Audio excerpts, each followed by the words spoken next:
Bonjour à toutes et tous et bien sûr, moi de même je remercie évidemment Ictus de m'offrir l'occasion de m'adresser à vous et en tant qu'historien de dresser, en tout cas je vais essayer, une sorte de tableau du contexte dans lequel Quas Primas a été élaboré. Et comme vous allez voir dans mon intervention, je vais remonter assez loin dans le temps pour essayer de décrire l'univers dans lequel Pie XI a évolué, dans lequel il a élaboré cette encyclique. Alors nous savons tous, l'encyclique contenait un appel vibrant à replacer le Christ à sa véritable place, afin que toute législation fût imprimée du message de l'Évangile. C'est une condamnation absolue et radicale du laïcisme et l'élaboration d'une christologie politique, comme l'a défini Marie-Thérèse de Souche. Mais cet acte magistériel fut une réponse de Pie XI aux défis de son temps, marqué par les convulsions engendrées par la Première Guerre mondiale, même si elles étaient, en tout cas en apparence, en passe d'être résorbées en 1925. On a pu ainsi parler à ce sujet d'une christologie de la paix. Il faut toutefois regarder plus loin, comme je viens de le dire, que ce début des années 20, afin de se plonger dans les défis du temps long, ceux du siècle passé, bien sûr, qui trouvaient leurs racines dans la tourmente révolutionnaire provoquée par la France en 1789. Chef d'un État qui n'existait plus, mais continuait de fonctionner, l'État pontifical, Pie XI recueillait en même temps que la tiare un héritage diplomatique fort ancien, mais que la Révolution française, encore elle, avait marqué en profondeur. Alors en effet, je vais faire un détour dans l'histoire plus ancienne que celle de la vie de l'époque de Pie XI. En effet, on ne saurait comprendre la démarche du pape Ratti en faisant l'impasse sur l'héritage de ce qu'il est communément appelé le consalvisme.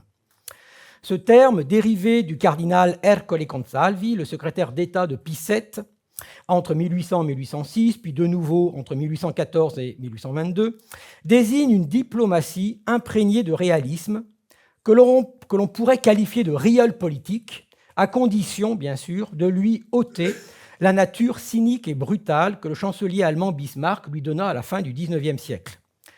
Elle se rattacherait davantage à une politique qui, sans renoncer aux principes, j'insiste bien là-dessus, les subordonne à la prise en compte de la réalité des rapports de force et les ramène à l'essence même de la diplomatie, un art du compromis.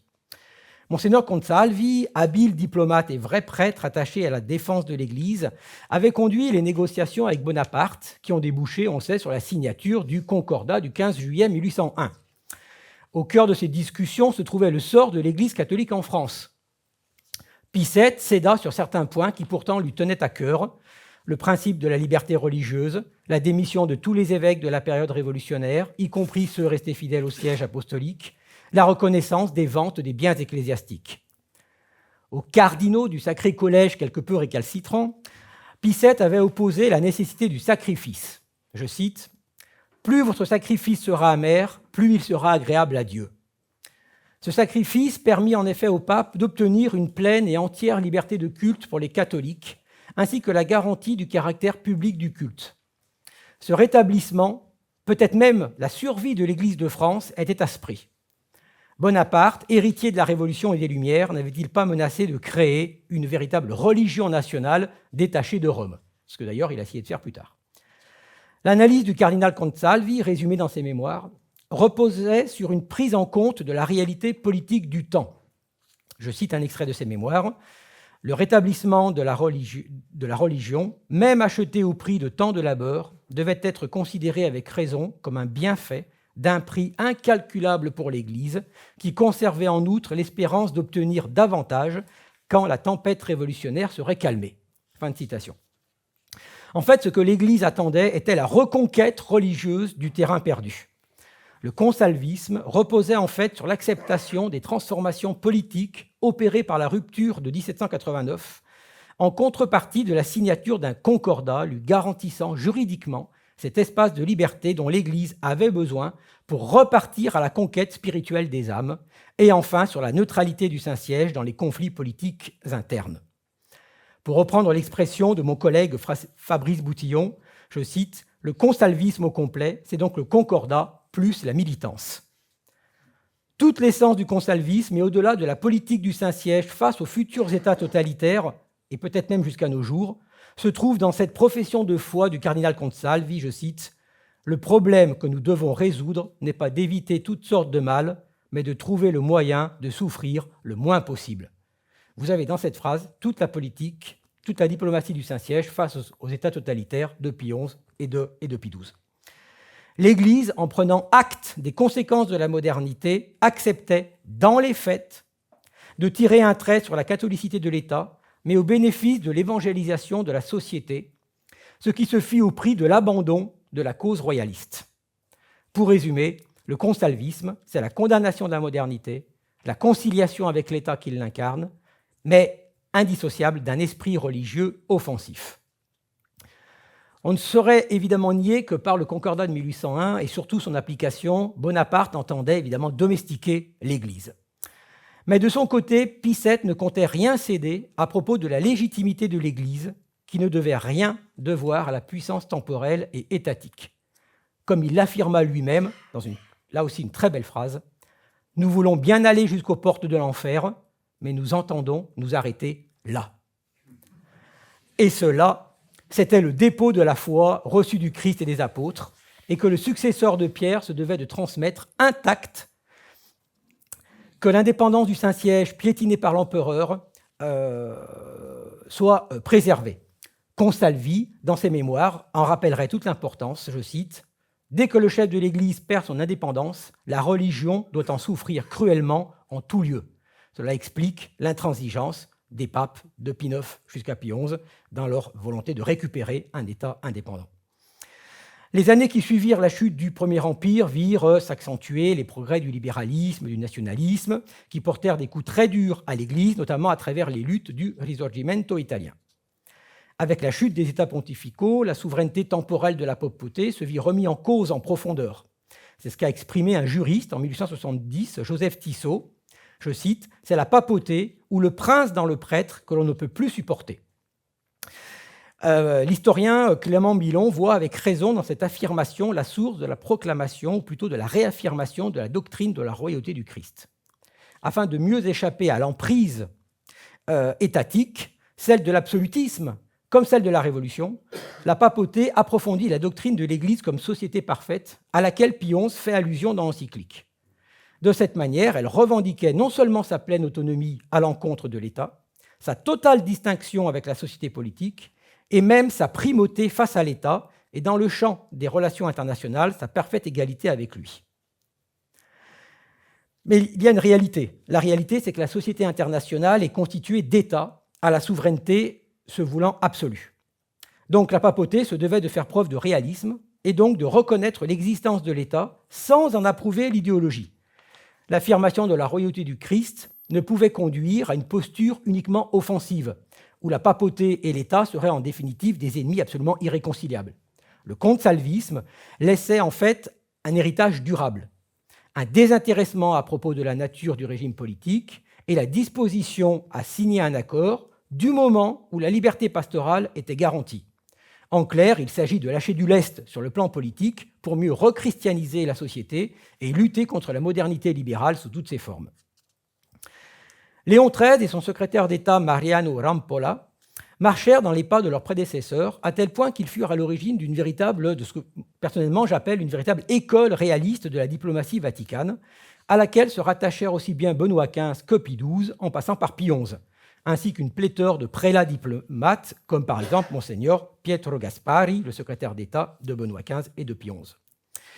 Alors, en effet, la politique du ralliement des catholiques français à la République fut la grande œuvre en fait, de Léon XIII et du cardinal Rampolla à travers l'encyclique Au milieu des sollicitudes. Alors effectivement, ça n'a pas débouché sur un grand succès, ça n'a pas débouché sur le succès escompté, puisque le régime, on le sait, accentua sa persécution laïciste contre l'Église. Il n'empêche que la démarche de Léon XIII et du cardinal Rampolla était tout à fait en conformité avec l'héritage consalviste.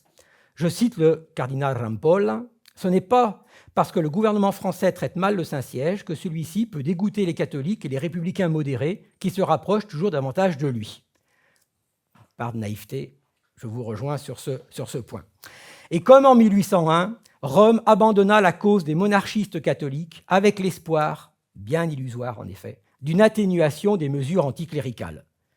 Une nouvelle fois, la diplomatie vaticane montrait d'une part autant sa souplesse que son indifférence à l'égard du régime politique, mais aussi et surtout son souci de la défense de l'Église. Comme Pie VII, Léon XIII pensait semer pour une abondante récolte dans les années à venir, et ce, au nom de la supériorité du pouvoir spirituel sur le temporel. Le cardinal Rampolla le martelait, je cite, « L'Église est supérieure à toute forme contingente, de même que sont supérieurs les intérêts religieux qu'elle doit protéger. Elle traite donc avec tous les gouvernements constitués, sans intention de porter atteinte aux droits des tiers. » Le réalisme dont était empreint l'action du cardinal Rampolla restait donc indissociable du magistère moral qu'il revendiquait pour le Saint-Siège. La sauvegarde de l'existence de l'Église, mais aussi de la paix entre les États, reposait sur le dialogue avec ces mêmes États, quels qu'ils fussent. Donc en fait, Pie XI s'inscrivait dans cet héritage très important, c'est pour ça que je m'y suis quand même arrêté. Chaque page de l'encyclique, chaque mot de cette condamnation des plus clairs renvoyait à son intransigeance doctrinale, à cette forte personnalité qui, tout au long de son pontificat, s'est adressée directement aux chefs d'État pour les admonester, et ce jusqu'à son dernier souffle en février 1939, dans sa confrontation à la fois personnelle et doctrinale avec Mussolini. Son biographe, Yves Chiron, a bien mis en exergue la forte proximité de Monseigneur Ratti avec les milieux dits intégralistes, engagés dans un combat frontal et déterminé contre le modernisme. À ce courant intransigeant, appelé les zelanti, les zélés, s'opposait celui des politicanti, les réalistes, plus conciliants. Leur opposition joua un rôle majeur dans les divisions au sein de l'Église, de l'appareil curial et même des conclaves, qui depuis la fin du XVIIIe siècle en subirent l'influence. Cela étant, je voudrais rappeler deux éléments. Le premier renvoie à la nature de la divergence entre les zelanti et les politicanti.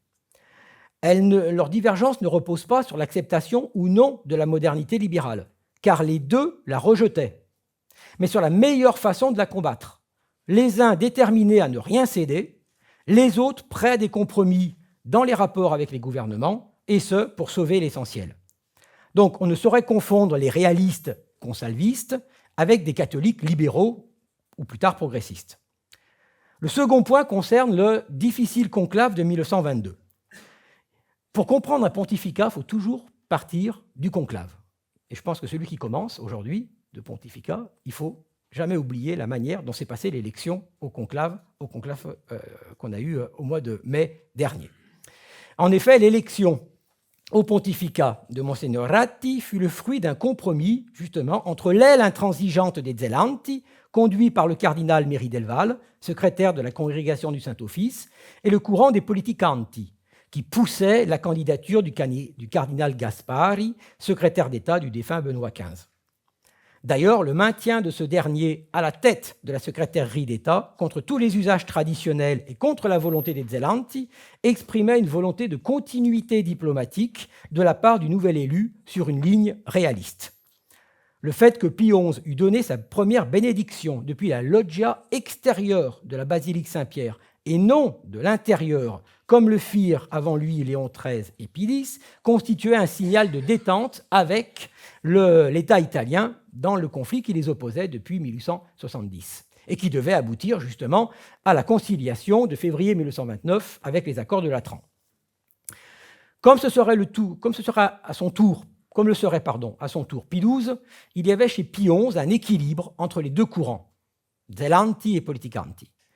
Il n'empêche que le nouveau pape avait paru hésitant au début de son pontificat, pris en tenaille entre les deux camps retranchés. On l'accusait même d'être sous l'influence des irréductibles. Or, Pie XI n'était pas un homme à être sous l'influence de qui que ce fût. Les cardinaux n'allaient pas tarder à s'en rendre compte avec le règlement très net du conflit avec la République française. Je vais y revenir. Alors bien sûr, il y a chez Pie XI la force des principes. Effectivement, le XIXe siècle et le début du XXe siècle, dans lequel Pie XI, comme son successeur d'ailleurs, ont grandi et évolué, ont servi de scène au grand combat entre l'État moderne et l'Église, cette dernière luttant pied à pied pour son indépendance, voire sa survie. Quas primas constituait une étape majeure de ce combat. Un peu plus tard, l'âge des totalitarismes en serait l'apogée. On saisit l'exigence fondamentale contenue dans l'encyclique, le respect des droits de l'Église, de sa pleine liberté, de son indépendance complète. Quas primas constituait un appel à la rechristianisation de la société, laquelle ne pouvait se faire que par l'abolition de ce que le pape appelait la peste du laïcisme. Et la condition essentielle de cette disparition résidait dans l'obligation des gouvernants à rendre des hommages publics à Dieu. En clair, l'État devait rendre un culte au Christ. Par l'institution de la fête du Christ roi, Pie XI appelait l'ensemble des fidèles à combattre sous les étendards du Christ roi, afin que le feu de l'apostolat enflammât les cœurs. L'ennemi était bien désigné, c'était l'État qui avait cessé d'être chrétien, alors que sa vocation devait être au service du bien commun. Alors, ce n'était pas une nouveauté que l'Église fût menacée par l'État, même avant la Révolution. Les régimes absolutistes, les monarchies absolues avaient déjà été une menace, mais avec 1789 s'ouvre incontestablement un nouveau chapitre qui s'exprime dans une volonté d'asservissement de l'Église avec la constitution civile du clergé, un anticléricalisme militant, forcené, un anticatholicisme de combat, élevé au rang d'une politique légale. Mais il y avait même pire, c'est la volonté de l'État de contrôler l'individu dans sa totalité, d'en faire un homme nouveau, détaché de Dieu, émancipé de la religion. En fait, ce que combattait Pie XI, c'est la volonté de l'État moderne de prendre le contrôle de l'ensemble de la vie publique et privée des individus. Et il rappelle dans l'encyclique, effectivement, que le chrétien se doit de l'être aussi bien dans sa vie collective que dans sa vie privée. C'est une remarque qui n'a rien d'anodine au moment où s'affirmaient des idéologies et des États à vocation totalitaire.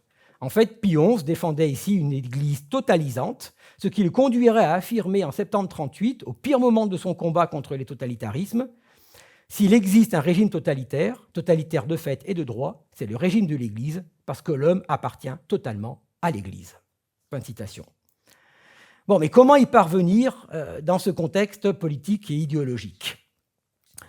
Alors, d'un point de vue général, Pie XI profitait de l'œuvre de Léon XIII, qui était parvenu à restaurer le crédit de la papauté et à lui redonner une place d'acteur des relations internationales. Il s'inscrivait aussi dans l'esprit offensif et intransigeant de Pie X pour la défense de la doctrine face au monde. Le troisième héritage lui venait du pontificat de Benoît XV et de son refus de lier le Saint-Siège à l'un des camps jetés dans la boucherie de la Grande Guerre. Ainsi, cette politique avait préservé la papauté de toute compromission avec les États en guerre. Lorsqu'il était nonce à Varsovie, Monseigneur Ratti avait vu les réalités du monde, il s'était frotté aux violences de l'écroulement des anciens empires, à l'accouchement des jeunes nations, aux problèmes générés par le tracé des nouvelles frontières, aux haines provoquées par les sentiments nationalistes portés à l'incandescence. Ce lettré était sorti en fait de la Grande Guerre et de sa mission diplomatique avec un très fort pessimisme, enfin en tout cas un pessimisme plus marqué qu'auparavant sur l'histoire des hommes à l'ère moderne et sur ce que les nouvelles idées pouvaient engendrer comme catastrophe. Et Quas primas, en fait, apportait la réponse à cette inquiétude.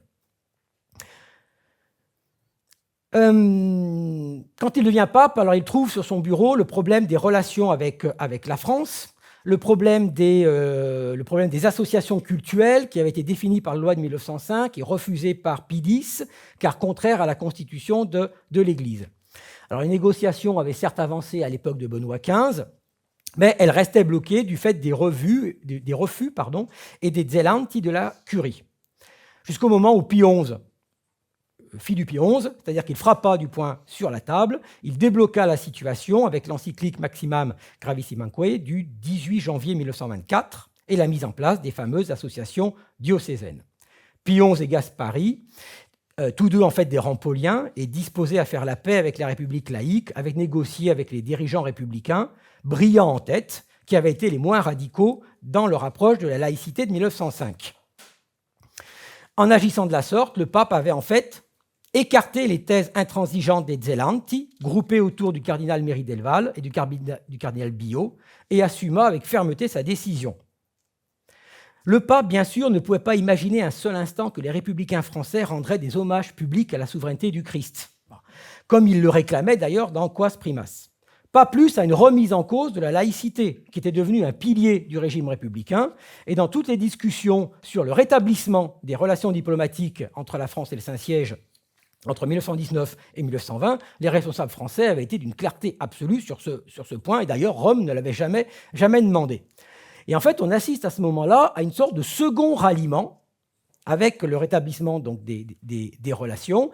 Et une nouvelle fois, la papauté apportait son appui au régime républicain, qui en avait bien besoin après les tourments de la guerre et les convulsions idéologiques issues de la Grande Guerre. Et en fait, l'action française allait en faire les frais un an plus tard, en 1926, au moment de la condamnation. Bien sûr, il ne s'agissait en aucune façon d'une validation de la législation laïque instaurée dans les années 1880 et que le pape continuait à rejeter. Quas Primas en apportait la preuve. En fait, Pie XI, le pape d'émission, comptait sur l'œuvre de rechristianisation de la société menée par les laïcs rassemblés dans l'Action catholique sous la direction des évêques, à défaut d'une catholicité perdue de l'État français. Un point important, en mai 1924, les Français avaient voté en faveur de l'alliance électorale du cartel des gauches menée par le très anticlérical Édouard Herriot, qui n'était pas un fils fidèle de Rome, et il s'était empressé de rallumer la guerre religieuse en France. Il avait même eu le projet de nouveau supprimer l'ambassade de France à Rome. Et l'argument d'Herriot était le suivant, qui reposait sur la laïcité. L'État français étant laïque, sa politique étrangère devait l'être aussi, et elle devait ignorer le fait religieux, y compris dans les relations internationales.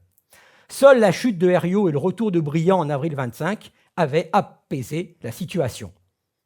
À l'évidence, la papauté, en fait, sortait vainqueur de ce bras de fer, en 25, la même année que l'encyclique, et Herriot avait même reconnu devant le nonce qu'il était mort, je cite, du mal du Vatican. Pour autant, cette crise avait montré la nature bien relative de l'apaisement anticlérical qu'un changement de majorité voulu par les électeurs pouvait remettre en cause. Mais elle avait aussi mis en lumière l'efficacité d'une mobilisation des catholiques, comme le fit le général de Castelnau avec sa Fédération nationale catholique, créée en 1924, dans la perspective de la bataille contre le cartel et sa politique laïciste.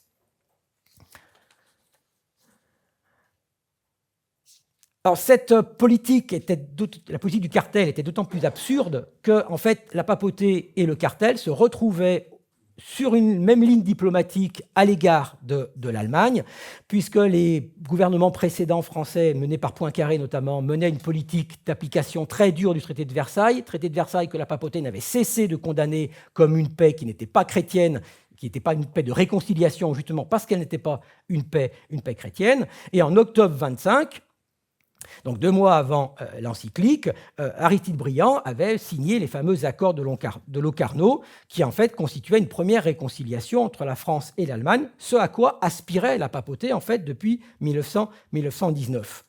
Donc le climat international s'apaisait, mais ça ne voulait pas dire que le danger laïciste avait complètement disparu. Il faudrait développer l'aspect très anti-protestant dans la vision de la papauté, qui est très présente dans l'étoile montante de la diplomatie vaticane, qui était Monseigneur Eugenio Pacelli, qui était nonce à Berlin, où il combattait le modernisme et l'influence protestante qui était à l'œuvre. Ce que combattait la papauté, à travers cela, c'était la modernité, bien sûr, des Lumières et ce totalitarisme qui était en train de monter. Alors, attention au contexte, hein. Il faut être très, très précis. En 1925, il y a 2 États qui relèvent du totalitarisme, c'est l'Union soviétique et l'Italie fasciste. Alors, l'Italie fasciste, attention, en 1925, Mussolini est au pouvoir seulement depuis 3 ans, la dictature est en construction avec le vote des premières lois dites fascitissimes qui installent la dictature. On n'en est pas encore à un État totalitaire, même si ce qui s'est passé entre 22 et 25, les violences des squadres, et puis, cet aspect, en effet, très, très anti-chrétien du fascisme était parfaitement perçu. Mais Mussolini, à cette époque, envoyait des signes positifs pour engager les négociations qui allaient déboucher, bien sûr, sur la conciliation de 1919. Bien sûr, le danger, en fait, totalitaire, c'est l'URSS qui mène là une véritable guerre d'extermination contre la religion, aussi bien orthodoxe que catholique, mais là aussi, le très anticommuniste Pie XI, qui a toujours été d'une netteté absolue dans sa condamnation avec le communisme, eh bien, au moment de l'encyclique, a déjà engagé des discussions avec Moscou pour essayer de trouver un modus vivendi, voire des négociations qui commencent à ce moment-là, menées par Mgr Pacelli à Berlin, pour éventuellement la signature d'un concordat avec les soviétiques. Donc cet anticommunisme n'est pas en opposition avec la discussion avec l'État soviétique. Et en fait, c'est parce que l'État soviétique est un danger majeur que la papauté veut discuter avec lui. Et au sujet de Pie XI, on parle même d'un véritable mirage russe qui a duré plusieurs années, à peu près toutes les années 20, où il a vraiment espéré mener une œuvre de conversion des populations russes au catholicisme. Et puis, bien sûr, ce qui inquiète le pape, c'est la situation au Mexique. Il le dit dans la présentation de l'encyclique que la situation au Mexique est grave et triste, évidemment, puisque depuis l'adoption en 1917 d'une constitution anticléricale d'essence jacobine, eh bien, il y a des persécutions légales et de grande ampleur qui tombent sur 3 cibles, les personnes, les institutions et les œuvres catholiques. Il s'agissait bien ici d'une politique d'éradication du catholicisme et de l'Église catholique au Mexique. L'État révolutionnaire mexicain exprimait clairement sa volonté de ne pas tolérer une institution autonome par rapport à son pouvoir. L'arrivée au pouvoir en décembre 24 du radical franc-maçon Plutarco Elias Calles aggrava la situation, comme le montra la nomination comme secrétaire d'État du très anticatholique Adalberto Olivares. Autre signe inquiétant, l'obligation imposée aux prêtres de se marier par le gouverneur de la province de Tabasco, Tomás Garrido Ganabal, qui voulait faire de son État un laboratoire de la révolution mexicaine. En mars 25, une ligue de défense catholique vit le jour à Mexico, un peu toute proportion gardée avec ce qui s'est passé en France, et cette ligue devait jouer un très grand rôle dans la révolte des Cristeros déclenchée dès l'année suivante, en 1926. Mais en fait, cette radicalisation de l'État mexicain venait frapper de plein fouet la politique en réalité temporisatrice menée par Pie XI depuis son arrivée sur le trône de Saint-Pierre afin de trouver un accommodement avec les autorités mexicaines. La venue à Rome des évêques mexicains lui ôta tout espoir et il profita du consistoire du 14 décembre 25, là où il annonce l'encyclique, pour s'exprimer en des termes pessimistes sur le fond, mais en fait fort prudents eu égard à la situation en train de dégénérer au Mexique. Et cette prudence de Pie XI, il la maintiendra pendant toute la crise mexicaine, y compris pendant la révolte des Cristeros, qui n'est pas toujours bien compris, qui n'était pas compris à l'époque et qui n'est pas toujours bien compris aujourd'hui. Donc, pour conclure, qu'il me soit permis donc, de rappeler que Pie XI restera dans l'histoire comme le pape des concordats, 17 qui ont été signés sous son pontificat. Ces textes juridiques constituaient une paix, ou dans les cas les plus difficiles, un armistice que le Saint-Siège concluait avec l'État. Ils apportaient l'avantage de forcer ces mêmes États à la reconnaissance de son existence et surtout d'offrir à l'Église le moyen d'encourager la militance des fidèles qu'appelait justement Quas Primas de ses vœux. Souple quand il le voulait bien, Pie XI savait s'adapter à la situation historique, politique, juridique de chacun des États avec lesquels il négociait, sans renoncer à sa vitale reconquête des âmes. Je fais un petit bond dans le temps, je vais en 1937, l'année des 3 encycliques, celle qui condamne le communisme, celle qui condamne le nazisme et celle qui condamne les persécutions au Mexique. Et si on s'arrête un instant sur le cas allemand, la condamnation du national-socialisme contenue dans Mein Brennender Sorge ne souffrait aucune ambiguïté, contrairement à la Vulgate actuelle. Mais sitôt la condamnation doctrinale tombée, Pie XI faisait savoir à Berlin sa disposition à maintenir le dialogue avec le pouvoir en place, et ce, au service de la survie de l'Église allemande. Le contraire eût été un abandon en race campagne des catholiques allemands. Bref, se mêlaient en Pie XI l'intransigeance de Quas Primas et la souplesse du consalvisme. Je vous remercie.